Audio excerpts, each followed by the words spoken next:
Hello, you're Matthew's mother, right? The woman on the other end of the phone sounded very rushed. I racked my brain right there, but couldn't think of any connection. It's time to close. Matthew is waiting, so please hurry and come pick him up, she continued. Excuse me, but who are you? So I asked. Turns out, the caller was a preschool teacher I didn't know, and after asking for details, a shocking truth was revealed. My name is Jennifer, a 28-year-old office worker. Thankfully, I enjoy my job and lead a fulfilling life. Since I was never really good at socializing, I focused solely on working hard as my main virtue when I first started my job. Many people at work took notice of me, and I felt blessed. Thanks to them, I've been able to keep working up to this point. My boss, Joseph, who has been looking out for me since I started, is 50 years old. At first, I felt tense due to the age difference, but he has always taken care of me, teaching me not just about work, but also important manners as a working adult. He also wanted to hear the thoughts of the younger generation, often asking for advice humbly from his colleagues. I hadn't thought of that. Thank you. It's really helpful. He would always make sure to express his gratitude verbally. It might seem like a small thing, but it was motivating for me. In these times of change, there's much to learn from the younger generation. This was his mantra, and he never stopped thinking about what's best for the company and his coworkers. He was the ideal boss for me, and I respected him deeply. So, I tried to learn as much as I could from him and applied it in how I interacted with my subordinates. While handling daily tasks, I also made sure to maintain proper manners when dealing with people. Not just instructing, but also bringing out the best in them and praising their efforts. It's not easy, but it's crucial when working as a team. Thanks to my diligence, I gained the trust of my colleagues and smoothly advanced my career. One day, we're about to start a major project soon. Would you like to join? My boss said. Seeing it as a rare opportunity, I immediately agreed. Though I was nervous, I was thrilled that everyone in the department promised their full cooperation. When stuck, the goal wasn't to solve everything alone to gain recognition, but to seek opinions for better outcomes and create something together. This mindset has made working much easier for me. Now, as things have gotten busier, I spend more of my weekends refreshing myself. My hobby is watching animals. I visit various pet shops, find solace in the animals, and enjoy imagining having my own pets. I've lived in my current apartment since I started working. It's a bit small. It's a no-pet building, so I'm planning to move to a pet-friendly place for a luxurious life with my beloved pets. On weekends, I spend time planning my next living situation, which has become a source of joy. Being curious by nature, I enjoy researching various animals, their traits, and how they fit in a home, considering all possibilities. I also seek advice from pet owners to learn more. As for romance, as I've gotten older, I hear more about people getting married and feel the pressure to explore dating scenes. Initially, I participated thinking of it as a social learning experience, but gradually, I grew tired of it.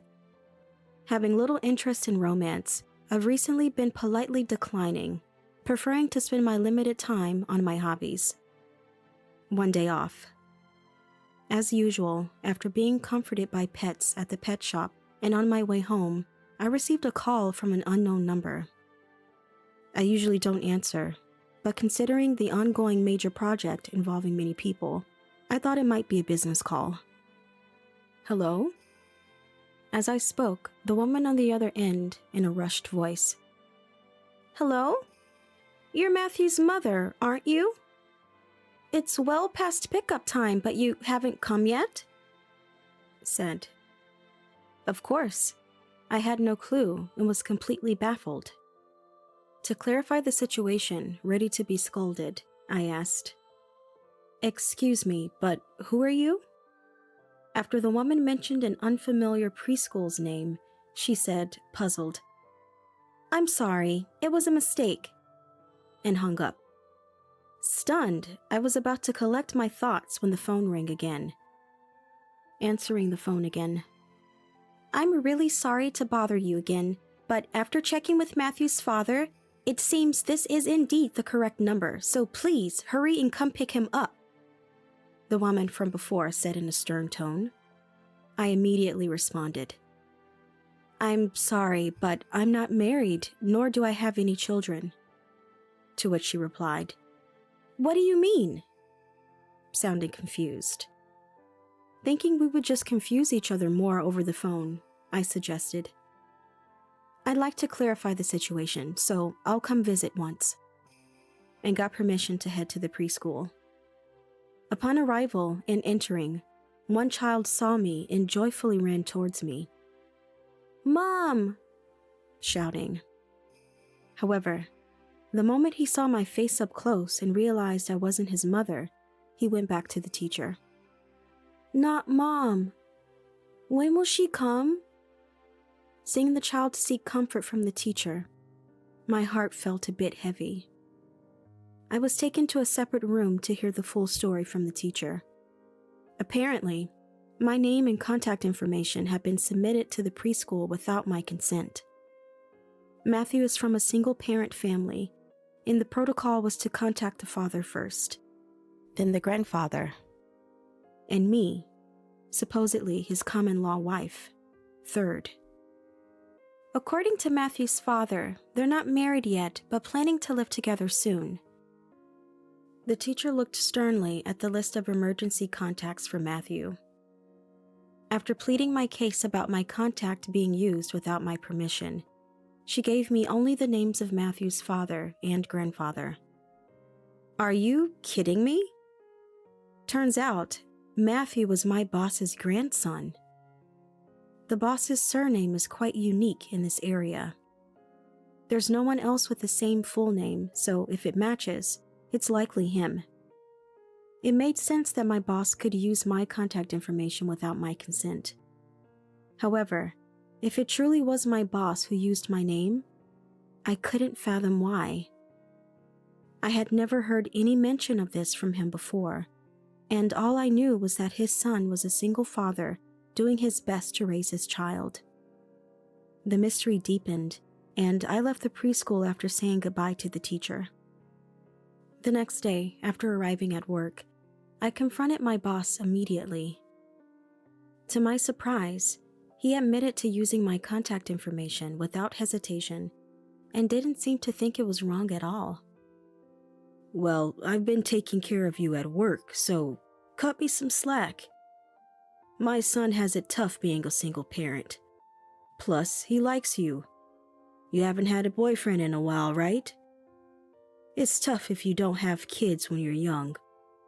I'll have you marry my son." He said this with a smile, as if it was nothing out of the ordinary. I was so shocked that I lost my words. "You're a great subordinate, so I'm sure you'll do well as my son's wife too." My boss continued with this unbelievable statement. I felt betrayed by the boss I trusted and also felt a sense of revulsion. Was all his concern for me up to this point because of this? While I was in confusion, a meeting with his son was arranged without my consent. It's true, when you're really surprised, you find yourself speechless, and I felt desperate, fearing my life was getting out of control. Then, during lunch break, I decided it was time to consult someone, and prepared meticulously for the day I would meet my boss's son. The day came, and in a private room of a fancy restaurant, my cheerful boss and his son were sitting, talking. "Jennifer, thank you for coming today to discuss the arrangement with my son, Charles. I'd be happy if we could have a thorough discussion." My boss, oblivious to how I felt, went on. His son, without even greeting me, looked me over from head to toe as if evaluating me. The moment my boss mentioned the wedding, I denied it. "I'm sorry, but I never agreed to marry your son. Can we not rush this discussion?" Standing up to them was nerve-wracking, but unlike before, I wasn't alone, which gave me strength to speak clearly. My boss glared at me, but I continued. "You did use my contact information as an emergency contact for the preschool, right? And even wrote that I was his common-law wife. That's a serious crime." He responded, "My son is at the prime of his work life, so he can't go pick him up. Since you're going to marry my son, it's normal to give the wife-to-be's number, isn't it? What do you mean by suing?" And his son added, "I'm the son of your elite boss who's been taking care of your work. You should feel lucky to be able to marry me." As the situation escalated beyond control, I was about to call for help when two women entered the private room. "Joseph, Charles, both of you need to stop this at once." Startled at their names being called, the two men froze at the sight of a woman. The first to scold my boss was his son's ex-wife, Margaret. "Listening to you talk, you've been incredibly rude to Jennifer." Then the other woman said, "I am representing both of you as your lawyer," and showed her business card to my boss and his son. Shocked, my boss and his son suddenly shrank back, as if their previous bravado was a lie. Actually, the person I had consulted was Dorothy, a lawyer and a friend. We sometimes hang out privately, but I never imagined needing her professional help. Dorothy mentioned, "When I saw the phone number, I couldn't believe it, but you were indeed caught in a serious situation." And despite being busy, she took my concerns to heart. I told her about the unknown call from the preschool, claiming me as a de facto wife, and showed her the photos. Dorothy then revealed, "Actually, Charles's ex-wife had consulted me about their child. It's best if she joins us too, considering the invasion of your privacy with your phone number," and quickly introduced me to the ex-wife. Meeting the ex-wife for the first time, I was nervous about what kind of person she would be. When Dorothy told me about it, I felt relieved that there might be a solution. "Thank you so much." But she expressed her gratitude politely. Despite thinking it was unnecessary, I also expressed, "No, thank you for coming. I'm very grateful," feeling glad I took action. Years ago, when I divorced Charles, I was working part-time. Since Charles worked for a big company, I gave him custody for Matthew's future. I never imagined it would lead to this. "I'm so sorry." The ex-wife apologized, although it wasn't her fault. I assured her there was no need to apologize and encouraged her to stop. Then she shared more details. After the divorce, she moved nearby to be close to Matthew, hearing rumors that Charles wasn't actually taking care of their son. Concerned, she spoke with Charles, who admitted to neglecting Matthew, but refused to discuss custody changes to avoid paying child support, as she consulted with Dorothy. While married, the ex-wife often interacted with Matthew, but Charles seemed indifferent, not out of lack of interest, but negligence. Researching my boss's son revealed various issues. A preschool teacher showed me Matthew's notebook, indicating pickup times, revealing that post-divorce, Charles initially left work early for pickups, but recently started arriving just in time. Teachers testified to repeated last-minute work excuses for his absence. Moreover, Charles began using the preschool on supposed off days, raising concerns about family time. Despite suggestions to spend weekends with Matthew, Charles excused his absence with sudden work, always informing the preschool at the last moment. He was always troubled by last-minute notifications that work had come up. However, it turns out that his boss's son had been lying about having work, instead dropping Matthew off at preschool or with the boss's couple to go out and play. He also dressed Matthew in the same clothes almost every day, never buying him anything new, leading Matthew to become indifferent. It also came to light that he had been using the alimony his ex-wife had been sending for his own leisure. Hearing this, I couldn't help but feel disgusted with the boss's son. The ex-wife was tearful. "If only I had noticed sooner and taken action," saying. Dorothy presented the evidence to the boss and his son, and finally, "Dorothy, to the preschool without permission," she stated clearly. The faces of the boss and his son turned pale. The boss. "Jennifer? Margaret? Please. I'll pay this time. Just spare me the lawsuit," pleaded. "I'll make Charles apologize too. Please forgive us," and apologized. I felt that forgiving them now would only result in the boss paying off the situation, and it seemed unlikely that his son would change his heart. Looking anxious, I turned to the ex-wife, who seemed to share my feelings, saying, "Do you think getting your parents to pay off your mistake will make everything okay? I will never forgive you." The boss's son also pleaded with me. "Don't just stand there. Persuade them." But of course, I had no intention of forgiving him and reiterated my intention to sue. Thanks to Dorothy's cooperation and the evidence, the custody of the child was safely transferred to the ex-wife. Furthermore, I relentlessly sued the boss and received compensation for emotional distress. The boss and his son cursed me and the ex-wife as money grubbers until the end, accusing us of forgetting past favors. However, the incident became known in the company, resulting in the boss's son being demoted and the boss being transferred to a window-side department. The boss's son had been using his father's position to his advantage, ordering employees around as he pleased. But since many employees had been taken care of by the boss since they were new, no one dared to confront the boss's son. As a result, no one stood up for him in this incident, and he became despised and avoided by everyone, eventually resigning due to loneliness.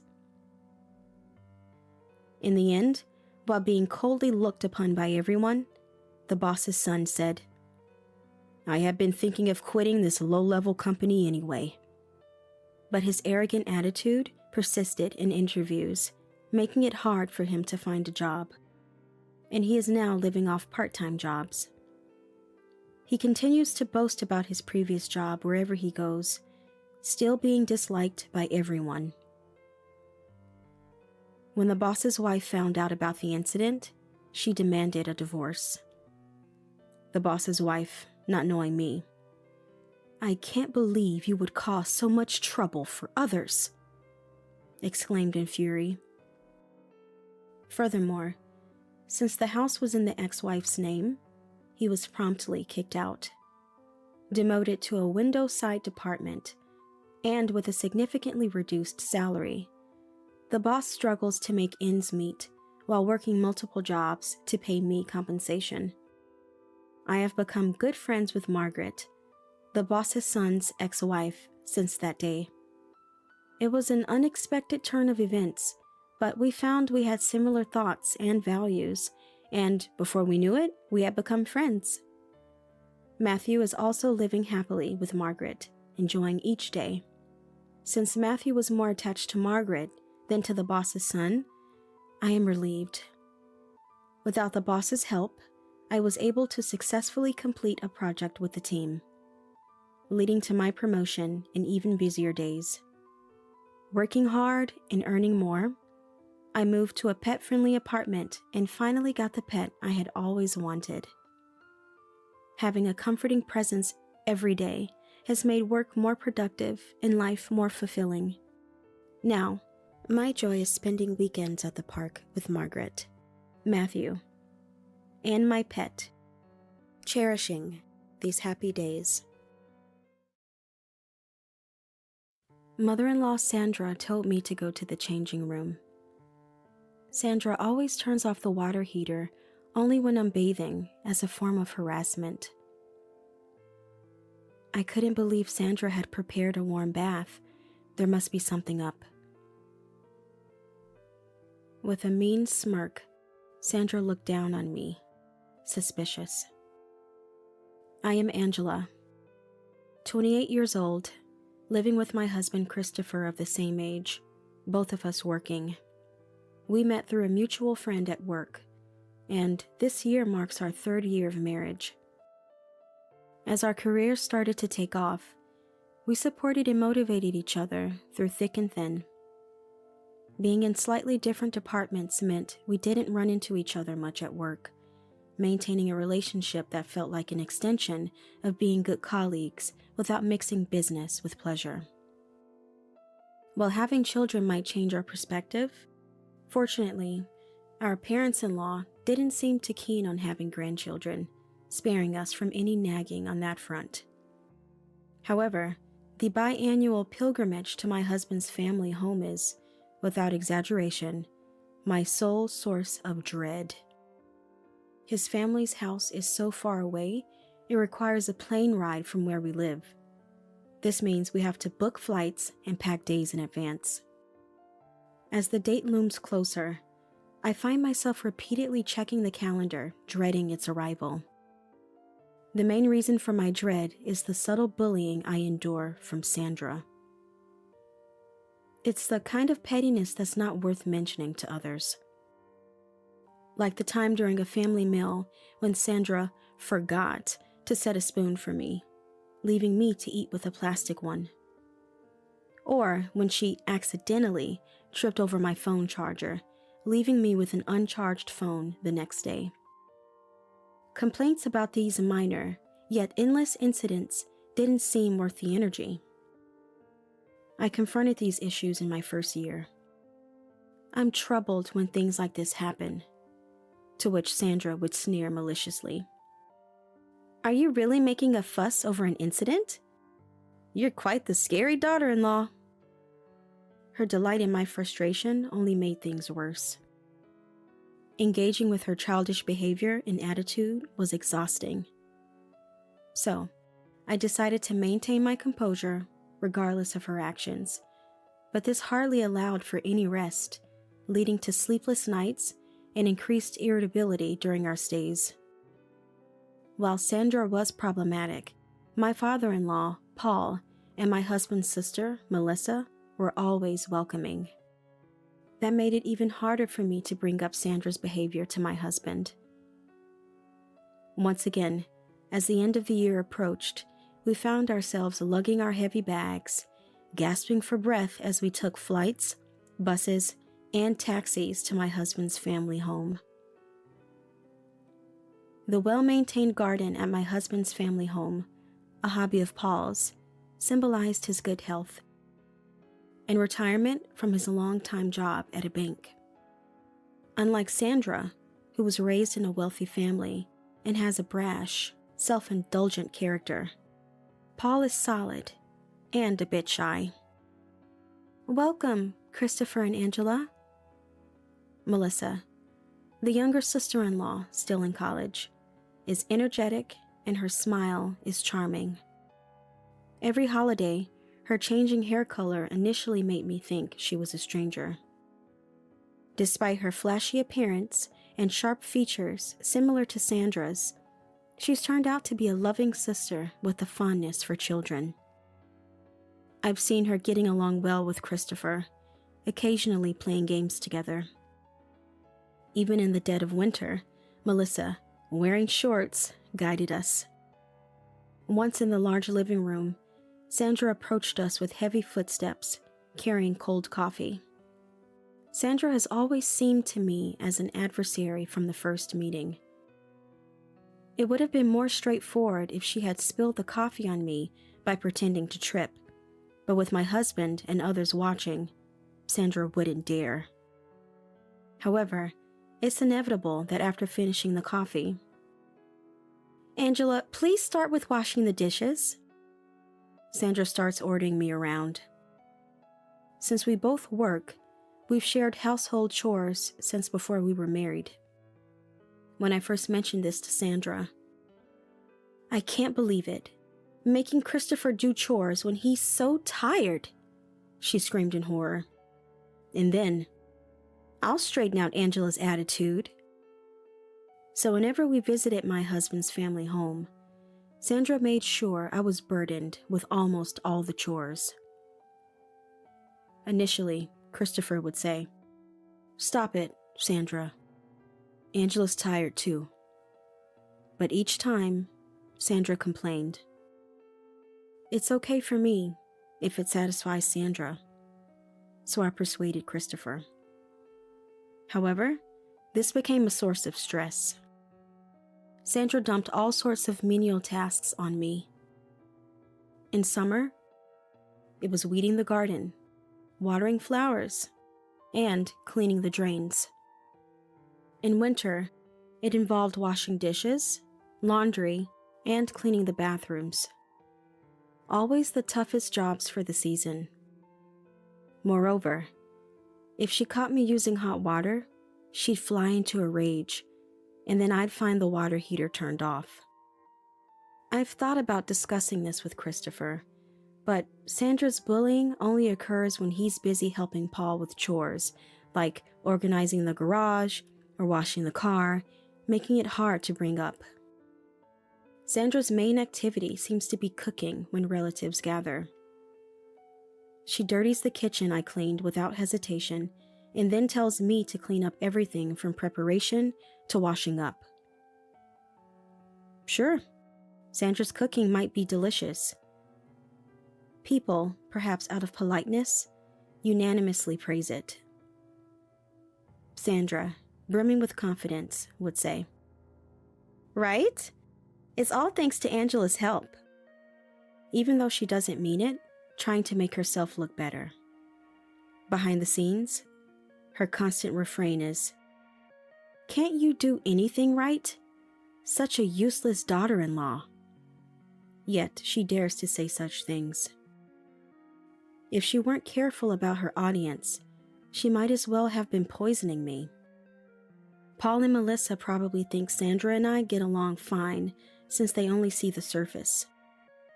I thought as long as I endured Sandra's harassment, there wouldn't be any trouble. But this recent winter, when she made sure I couldn't get hot water during my bath, I nearly lost my temper. I hadn't done anything to deserve such treatment from Sandra. Thinking about the hours spent traveling with heavy luggage just to face harassment here feels utterly ridiculous. Perhaps Sandra sees me as a fun toy. Unfortunately, I'm not idle enough to enjoy the mischief of a mean old lady. I wondered if there was any way to curb this irritation when an unexpected opportunity came on the second day of our visit. As usual, I was alone in the cold kitchen, finishing up the chores asked of me. Then Sandra peeked over my shoulder. "Angela, the bathroom is free now. Go ahead and take a warm bath while it's still available. Everyone else is done," and said. Looking at the clock, it was already 9 p.m. From the living room, I could hear Paul and Melissa chatting. "Thank you. I'll go in after finishing this." I replied politely, though Sandra's intentions were transparent. I wish she could vary her harassment tactics, because it's honestly not surprising anymore. After finishing the chores, I returned to the room where my husband and I were staying. finding him lounging in the same clothes as this morning. "Oh, haven't you taken a bath yet?" "Yeah, I fell asleep earlier. Long trips really tire me out." "Really? I just finished my tasks. Could you go ahead and bathe first? I need to change and rest a bit too." Christopher agreed without hesitation. "Wonder if the water's gone cold." "So, Sandra mentioned it's still warm," I told him.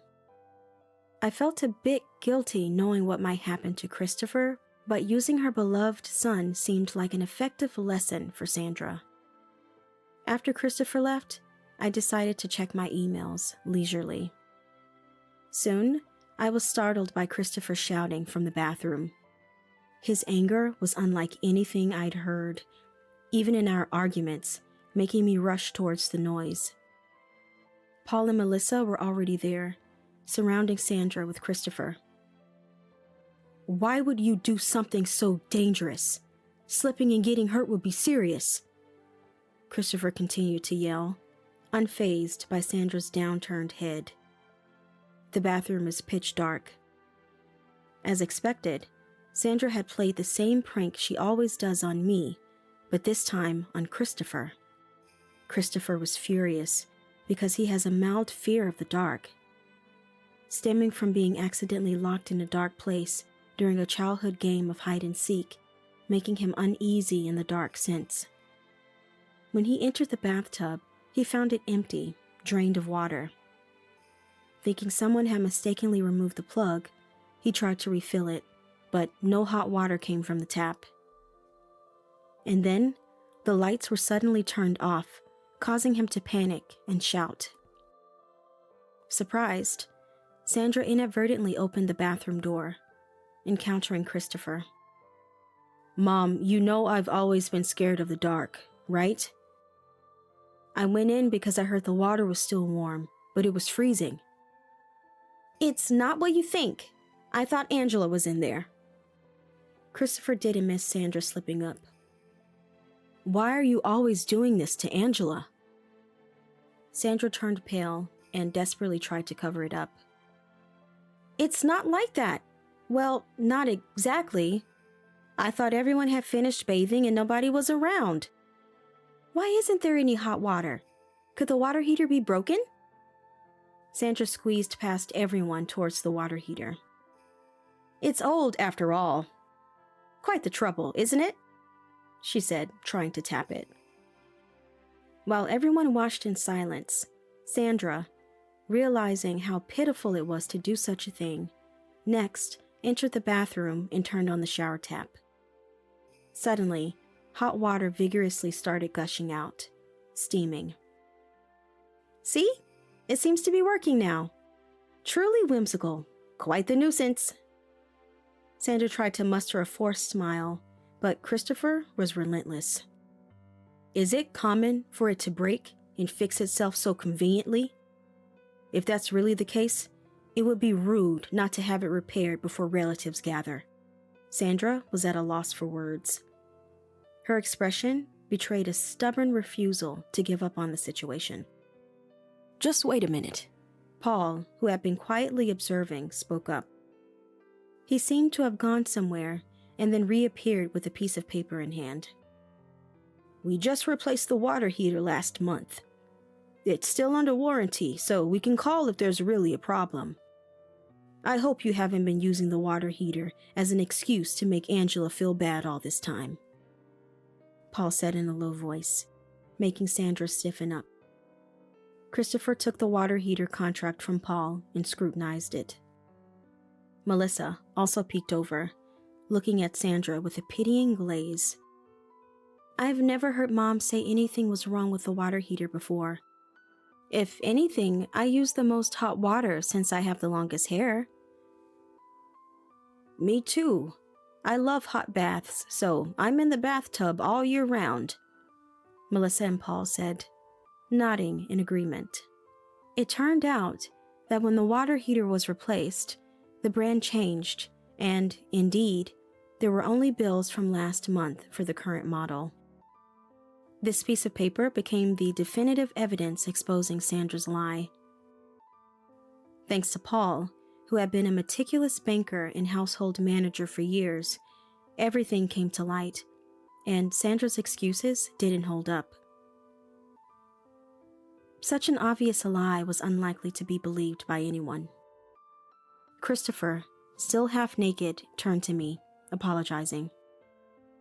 "Angela, I'm sorry for making you bear this alone." Following him, Paul and Melissa also apologized, which surprised me. Sandra, too, begrudgingly apologized while glaring at me with sharp eyes, clearly unrepentant. Afterward, Sandra was almost dragged back to the back room by Paul. Perhaps she was going to be scolded by him. Having only seen his gentle side, even I felt a chill. The next day, I was called over by Christopher and his family again. We sat around a grand table in the living room. Paul was the first to speak. "I've heard all about the harassment my wife has been causing Angela up until now. I want to apologize again. It was truly unforgivable." Following his apology, Sandra apologized on the spot as well. Her demeanor was completely different from yesterday, sobbing and soaking her handkerchief. It seems she was severely scolded by Paul. The reason for the harassment was something absurd. She couldn't stand the idea of Christopher doing household chores. At Paul's words, I thought to myself, of course. Sandra had been saying that to me from the start, and to think she could harass someone for years over just that reason shows quite the persistence. However, Christopher was still furious. "We decided together about this when we got married, didn't we? Angela works just as much as I do, and it's outdated to think that housework is just for women." Christopher tends to go on when he starts talking, so Melissa managed to calm him down. "Using Angela to make your own life easier, even if it's just twice a year for Thanksgiving and New Year's, isn't right. Then why didn't you say anything to me?" Melissa added, causing Sandra, who had been shrinking, to shrink even more. Then Christopher continued. "That's why I'll be coming here alone from now on, and I won't stay over anymore. We'll welcome Mom and Dad to our house, but Angela won't be coming here." I hadn't realized the conversation had progressed this far without my knowledge. Sandra couldn't meet my gaze and just looked down. We had already booked a flight that evening, so Christopher and I went back to our room to pack. Even thinking we wouldn't come here anymore didn't feel real yet. Maybe I should have consulted Christopher before things escalated this much, but there's no point dwelling on the past. I've decided to endure the harassment on my own for these 3 years, so I think it's okay to give myself some credit for my perseverance. I hugged Paul and Melissa a bit longer than usual, embedding my farewell in gratitude towards my husband's family. Afterwards, Thanksgiving and New Year's became an opportunity for us to spend time as a couple, and we started enjoying traveling together. It seems Christopher wasn't very fond of going home in the first place, reluctantly returning every year due to Sandra's numerous calls. Sandra might have resented me for stealing her beloved eldest son, but I'm glad Christopher himself didn't adopt such thinking and maintained his principles. It's embarrassing to say, but this was an event that made me fall in love with my husband all over again. Years later, we were blessed with a child in our 30s, and Paul and Melissa rushed to be with us for the birth. I was bracing myself for Sandra to come as well, but Paul stubbornly refused to let her, saying, "With her, who knows what she would say to Angela, who's just given birth and is vulnerable." Paul probably wanted to be there together, but he prioritized my feelings. Melissa seemed to be holding a baby for the first time, completely devoted to the child. She's studying childcare in college, so I'm looking forward to entrusting our child to her in the future. While Christopher and Paul were away, Melissa whispered to me that since we stopped visiting, relatives invited by Sandra started noticing my absence and suspected harassment. Despite Sandra's desperate resistance, the rumors spread among the relatives. Sandra ended up feeling isolated, not only within the family, but also among the relatives. Having been arrogant towards the relatives too, she faced backlash, and nobody wanted to visit her husband's family anymore, Melissa told me. Well, it's good that those annoying gatherings are gone, she said with a smile, making me laugh too. Melissa mentioned she liked the area every time she visited us and started thinking about looking for a job here. Hearing that, Christopher seemed visibly pleased.